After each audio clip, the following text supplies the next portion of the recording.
Yeah, hey there, Renee. It's been a few hours since that shooting took place, and still a very active scene here at Willa Gillespie Road and Abbey Lane. Now take a look at this intersection here. They're still gathering evidence here. We're going to walk up to this wall of the apartment complex and take a look. You can see these bullet holes still here. Enough about where we are. Let's take a look at these windows. Absolutely nuts. These windows were blown out. You can see that there is still caution tape surrounding the entirety of the property. Trees like this have a fire-weakened root system. The new state-of-the-art supercomputer will help test out theories like how robots will react to real-life scenarios before they set them out into the real world. As you can see, it takes some effort to keep up with it. These are the remnants of the original battery that exploded on Sunday night. And this is what the battery is supposed to look like. In 2020, there were 54 hate and bias related crimes reported in the city of Eugene. There's not a cloud in the sky, and the only thing you can really see in the sky is the smoke coming from that Cedar Creek fire. And I'm told by fire officials that this weather is working in their favor. The gray behind me isn't smoke this time. It's actually just clouds. Take a look behind me here really quick. There are several dogs on scene investigating, smelling around, seeing what they can find. There is still an active police presence at Roseburg High School. Live, local, late breaking. This is KEZI 9 News Breaking News. And that breaking news is new details just into the newsroom regarding yesterday's tense standoff where a suspect shot at police in a Eugene neighborhood. All right, switching gears now to our gas tracker coverage. The average cost for the state of Oregon is down about 2 cents from last week, sitting at $3.63. Now, prices for gas in the Eugene area stayed about the same from last week, averaging $3.43 per gallon. On the coast in Coos County, a minor is in jail for allegedly crashing a semi-truck while under the influence. Now, this is a threat they're worried about. It's titled "Killing Myself in Eugene Tomorrow," in a Eugene shooting tomorrow. Officials say the man pictured here entered the store early in the morning on December 11th with a hammer in hand, walked to the firearm area and took at least one rifle from the shelf. Eugene's most popular weekly newspapers is facing a significant setback tonight after it recently learned money was being stolen out of their business for years.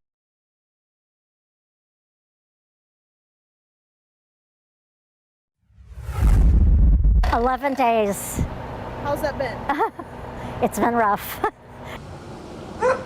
Yeah, so we actually lost power like about 2 weeks ago. So we've been running on generators since then.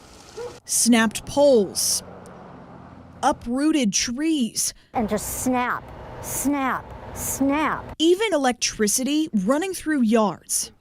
I kept my dogs inside because I was afraid they were going to get, they could have got killed. It's an all too familiar sight for neighbors who compare their lives after the storm to a different time. This is like living in the front, in the frontier. Most of us on about 4 hours of sleep. But it's easy to forget what's going on behind the scenes of this storm. When crews with the Emerald Peoples Utility District aren't out in the field, some are sleeping at the office. Others are answering your calls. Hi, this is Jessica. Can I help you? All with the same goal. They're working tirelessly, 18-hour days, very little sleep, and they're going to not rest until power is restored for everybody. Many are comparing it to the 2019 ice storm, aka snowpocalypse, where a small number of 80 poles went down. This time around, though, We have approximately 300 poles that we know of that are down. So that this makes it 3 to 4 times of the infrastructure devastation that we had in 2019. And nobody remembers a storm that badly in our lifetime, in at least my lifetime. 300 poles downed and thousands more damaged. Something that's also hard to forget are the people working around the clock to get you back online. I think exciting is just being able to restore power for people and get the lights back on and know you did something good for the community that day. Ray Yeager is a lineman apprentice with EPUD. For about 2 years, he's been learning the ins and outs of the trade. Stocking trucks, cleaning trucks, getting material ready for the job, getting the jobs lined out, and then just building the job, whether it's putting up poles or doing underground or whatever we're doing that day. The recent ice storm is unlike anything he's seen during his time as an apprentice. Have you seen anything like that in your apprenticeship at all? Not yet for me. So yeah, it's pretty crazy. Lots of broken stuff. Along with Ray, EPUD's operations manager Mark Raymer says they brought in even more crews to help. My position, I have about 49 people on a day-to-day basis, so 20 linemen and some tree crews. And then I won't say overnight, but within a few days, I have 130 more employees to deal with. So it's pretty amazing. The work Mark and Ray have to do on a daily basis isn't a walk in the park. Mostly just running out, looking at what's broken, where we can put up the most wire to get the most amount of customers on and at one time, and then just going down the line looking for more issues we can solve. That's putting it lightly. Having almost 550 square miles of a mostly rural service territory means Raymer's crews have their work cut out for them. We have 3 off-road machines in here that are dealing with poles and wire that are in inaccessible places due to the wetness and all that stuff. But that's how many poles that are in really inaccessible places. But what does that work really look like? This is a long haul. This is hard. People don't realize it's like your hands start to hurt. You start to get physically, almost sick because of the lack of sleep. So as I found out, it takes a while to get power back on and get everything just fully operational. I mean, I just spoke with the crew who was working on this power pole, and they said it takes about 2 days just to get all the arms back on it and to just get everything fully operational again. It's just a really lengthy process.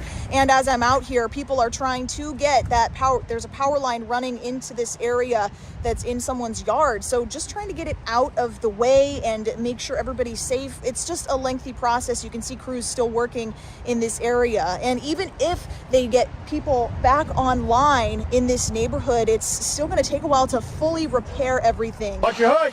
Hey! You hear a lot of yelling. Nobody's angry at anybody, but these loud trucks, these guys are absolutely amazing. They've been at it a long time and still keep a nice attitude, and they know they're in it for the long haul. This isn't their first rodeo.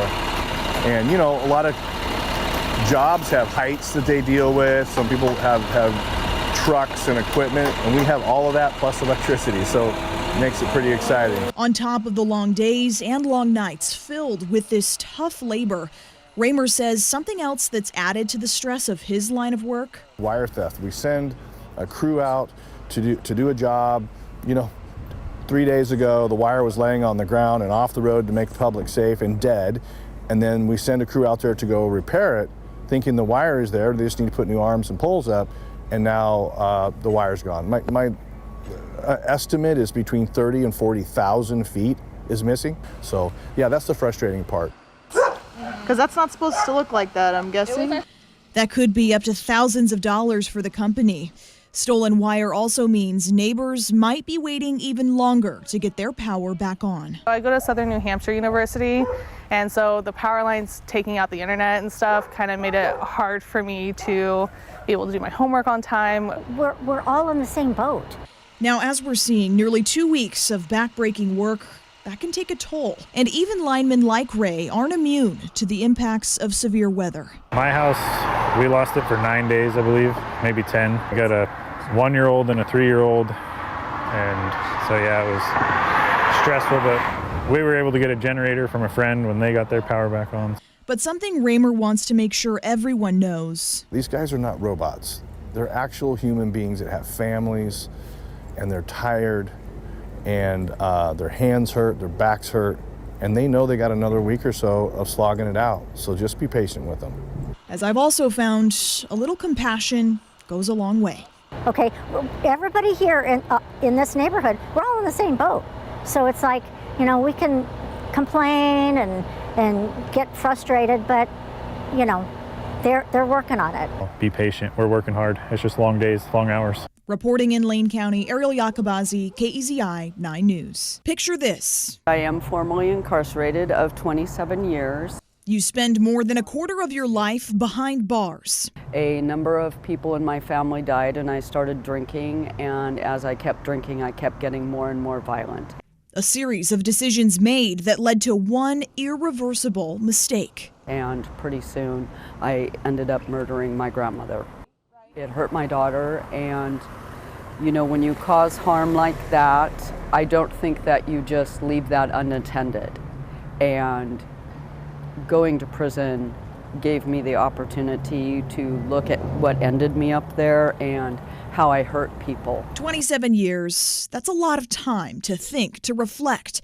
For Kyle Black, trying to make up for what she'd done was instantaneous. I wanted to know, the minute that I got there, I started looking at what ended me up, hurting somebody that I loved and my family. And so the work started. During her time at the Coffee Creek Correctional Facility, Black learned how to face her demons. Accountability is really the key in rehabilitation, and being transparent with it. She battled alcoholism, inner struggles, and incarceration. Now she's fighting for prison reform. You can't imagine all of the things that happen as you come out of incarceration and that you think, because no one really prepares you for it, and it's not an everyday occurrence that you spend 25 years out of society and then come back. She's traveling around the state, hoping to spread awareness about getting better resources for inmates. In 1996, one of the very first things that my counselor said to me is, "You have too much time for us to get you in any programs." 1996 was some time ago, and things have changed, but things have not changed enough that women are getting the services that they need to be rehabilitated. It's kind of given us a new direction. At the Lane County Jail, most inmates, or as they're called now, adults in custody, don't spend more than a year here. It's where they await their fates before they're sent to prison. But their rehabilitation starts here. Although folks coming in and out of this facility, at least for the time that they're here, we can make it as safe and as healthy as possible. That's where the public safety levy comes in. That was first passed in 2013 and renewed by voters in May. We had to lay folks off right out of this facility here. And so in the following years, we started working on how can we bring back the functions of our facility here, the jail.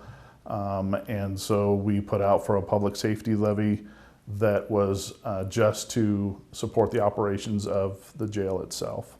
With each renewal of the levy, Lieutenant Jason Moore tells me they've been able to keep most dangerous felons off the streets and accomplish more with AICs. Moore says in recent years, they've also had a big focus on mental health help. We have a weekly team made up of our medical, mental health, and security staff.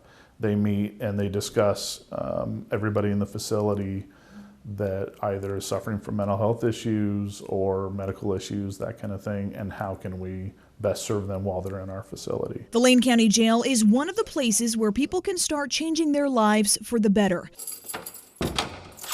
For Black, she's been raising awareness and fighting for change through an organization called the Oregon Justice Resource Center. She's hoping to meet with people from all walks of life to advocate for change in the criminal justice system. In our culture today, we scream about redemption and we scream about forgiveness, and we make them so very important, but when the action needs to be done, sometimes we're a little less forgiving and you still should be paying. How long do you pay? And does that really serve justice, and does it really serve the good of the people that you harmed? But her message goes much deeper than being locked up. Prison in and of itself didn't change me. Killing somebody that I loved changed me. And I was never the same after that, and you shouldn't be. She wants those who are incarcerated to know they can get better. They are individuals who need the help. And so going to prison is a place where they're supposed to be getting help. There's a lot to Black's message. She tells me there are always going to be people who don't want to get better, who probably should stay locked up for life. But for people like her, for people who want to spark change in their own lives, she wants them to know about the resources available to them and to get more resources to them. We have more information on our website, KEZI.com. Reporting in the studio, Ariel Iacobazzi, KEZI 9 News.